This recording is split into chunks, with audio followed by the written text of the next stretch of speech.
Zimbabwe. Local banks have agreed to finance farmers. Harare, Zimbabwe's Reserve Bank Governor, John Mangudya, has reportedly said that local banks have agreed to finance farmers after government tweaked the country's 99-year land leases to be transferable and bankable. According to the state-owned Herald newspaper, farmers were now going to be able to use their farms as collateral when obtaining loans, following the landmark development set to change the agricultural sector. The southern African country's financial institutions were previously refusing to lend money to farmers, arguing that they were not transferable in the event that the farmers were unable to repay their loans.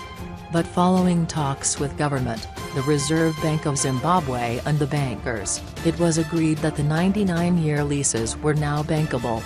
In line with the current economic dispensation's aspirations to transform agriculture into viable business proposition and taking into account the significant improvements made by government on the 99-year leases to enhance the security of tenure of the lease and making it bankable and transferable, the Reserve Bank has agreed with banking institutions for them to accept the 99-year leases as security for accessing credit from financial institutions in line the provisions of the leases, Mangudya was quoted as saying.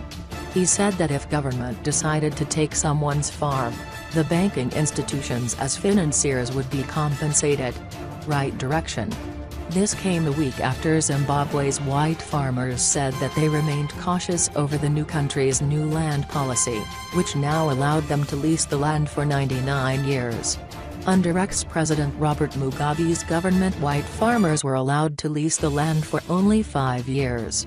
But Mnangagwa's government has scrapped that policy, with the country's 8 acting provincial resettlement officers being told recently that there should be no more restrictive 5-year leases to white farmers.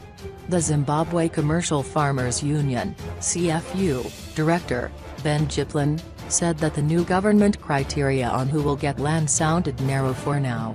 Jiplin said, however, it was an important step in the right direction for the new administration to change the country's decade-old land policy. Thousands of white commercial farmers and their employees were displaced and left without sources of income during the fast-tracked agrarian reforms that were masterminded by Mugabe's administration in 2000. According to the CFU, more than 4,000 white farmers were affected by the often violent farm invasions. Some of the white farmers that were kicked out of their properties during the agrarian reforms have now set base in neighboring countries such as Malawi, Mozambique and Zambia.